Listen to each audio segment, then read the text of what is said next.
तो एक तरफ जहां पूरा देश कोरोना के खिलाफ जंग लड़ रहा है, तो वहीं दूसरी तरफ दिल्ली सरकार और एमसीडी के बीच फंड को लेकर जंग छिड़ी हुई है। एमसीडी दिल्ली सरकार पर बकाया फंड जारी नहीं करने का आरोप लगा रही है, तो सरकार एमसीडी को सारा पैसा जारी करने का दावा कर रही है। बीजेपी फंड के इस विवाद को लेकर आज दिल्ली के उपराज्यपाल अनिल बैजल के पास भी पहुंची। फंड की कमी की वजह से एमसीडी कई महीनों से अपने डॉक्टर्स, सफाई कर्मचारियों को सैलरी तक नहीं दे पा रही है।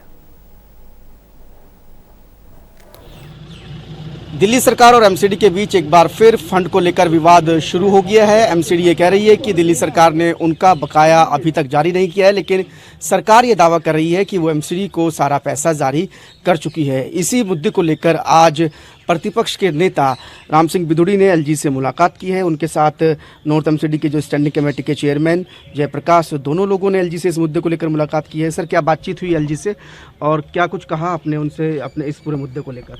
देखिए, हमने दिल्ली के माननीय उपराज्यपाल महोदय को सारी जानकारी दी है। जो स्थिति पैदा हो गई है उसके बारे में विस्तार से उनको बताया गया है।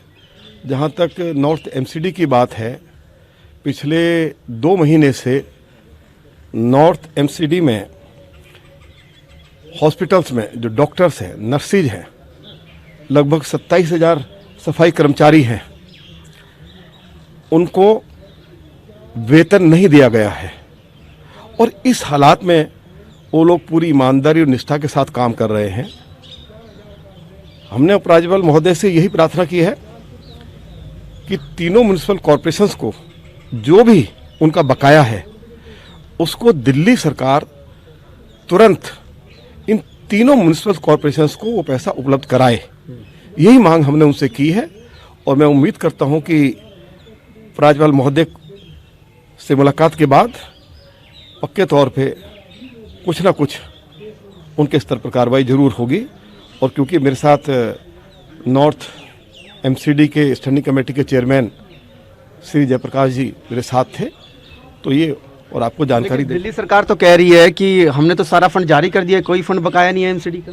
देखिए, ऐसा है, अगर उन्होंने जारी कर दिया है, कब जारी किया है उसकी जानकारी देना। इस तरह का एक रिस्पॉन्सिबल गवर्नमेंट की ओर से इस तरह का बयान आना वो उचित नहीं है। बस मैं इतना कहना चाहता हूं। अगर उन्होंने नॉर्थ एमसीडी को पैसा दे दिया होता तो आज हम इस हालात में दिल्ली के ऑनरेबल एलजी के ऑफिस में नहीं आते।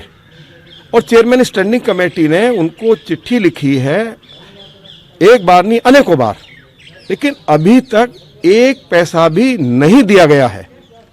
और ये नॉर्थ एमसीडी का जो पैसा जो दिल्ली सरकार को देना है कानूनी तौर पर, ये नहीं है कि उनसे कोई अलग से कुछ मांग की जा रही है, नहीं दिया गया है। और इसलिए मैं आपको कह रहा हूं, जयप्रकाश जी आपको जो है ना इसके बारे में और विस्तार से बता देंगे। जयप्रकाश जी, कितना पैसा एमसीडी का बकाया है? और आपने कई चिट्ठी भी लिखी थी मुख्यमंत्री को, उनका कोई जवाब अभी तक मिला आपको? फाइनेंशियल ईयर 2020-21 1 अप्रैल से शुरू होता है। 1 अप्रैल से लेकर अब तक दिल्ली सरकार ने नगर निगम को 1 रुपये भी नहीं दिया है। हमारा बीटीए का पैसा बनता है 231 करोड़ रुपए, बेसिक टैक्स असाइसमेंट, हमारा हेल्थ का पैसा बनता है, हमारा एजुकेशन का बनता है, हमारा यूडी का बनता है। अगर चारों का जोड़ लगाएं तो 556 करोड़ रुपए पहली तिमाही जो आती है दिल्ली सरकार की, उसमें से 1 रुपया भी दिल्ली सरकार ने नहीं दिया है। इस समय दिल्ली कोरोना वायरस से लड़ रही है। हमारा सफाई कर्मचारी, हमारा डॉक्टर, हमारे नर्स, हमारी टीचर्स खाना बांट रही हैं, लोगों की मदद कर रही हैं। अगर उनको हम समय पर तनख्वाह नहीं दे पाएंगे और पैसा हम दिल्ली सरकार से भीख में नहीं मांग रहे, जो कानून है, कानून का जो प्रावधान है उसमें दिल्ली सरकार को, निकाय को जो पैसा देना होता है वही पैसा मांग रहे। टोटल कितना बकाया आपके? अभी 556 करोड़ की पहली तिमाही आनी थी, जिसमें से 1 रुपया भी नहीं आया। 4 अप्रैल को पहली चिट्ठी हमारी एडिशनल कमिश्नर लिखी, 11 अप्रैल को मैंने खुद मुख्यमंत्री जी को मेल किया, उनसे फ़ोन पर बात की। उन्होंने कहा हम देखते हैं, बात करते हैं। फाइल के ऊपर सत्येंद्र जैन जी ने लिख दिया, ठीक है हम करते हैं। मनोज सिसोदिया जी कहते हैं हम डिस्कस करेंगे। भाई किससे डिस्कस करोगे, क्या डिस्कस करोगे? दिल्ली में सफाई नहीं होनी चाहिए क्या?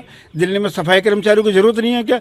दिल्ली में डॉक्टर नर्स की जरूरत नहीं है क्या? हमारा डीबीसी कर्मचारी जो घर घर जा करके सैनिटाइज का काम कर रहा है, ट्रेसिंग का काम कर रहा है, उनकी जरूरत नहीं है क्या? इतनी बड़ी संख्या, इतनी बड़ी ताकत आज दिल्ली के अंदर कोरोना का महाप्रकोप है, उसके बावजूद भी एमसीडी के सभी कर्मचारी दिन रात मेहनत करके काम कर रहे हैं। अगर उन लोगों को हम सैलरी भी नहीं दे पाएंगे तो वो काम पर आएंगे क्या? इसलिए मेरा दिल्ली के मुख्यमंत्री से निवेदन है कि कृपा करके इसमें राजनीति ना करें, हमारा पैसा दे ताकि हम अपने कर्मचारियों को उनकी सैलरी दे पाए और एमसीडी को आगे चले। तो बिल्कुल यहाँ पर एमसीडी का दावा है कि दिल्ली सरकार पर उनका 500 करोड़ रुपए से ज़्यादा का बकाया है और पैसा नहीं मिलने की वजह से एमसीडी अपने कर्मचारियों को पिछले कई महीने से सैलरी नहीं दे पा रही है। बहरहाल बीजेपी इस मुद्दे को लेकर उपराज्यपाल के पास पहुंची है और बीजेपी को उम्मीद है कि उपराज्यपाल के दखल के बाद इस मामले का कोई ना कोई हल निकल पाएगा। कैमरामैन हरीश के साथ कुलदीप शर्मा, टोटल न्यूज़, दिल्ली।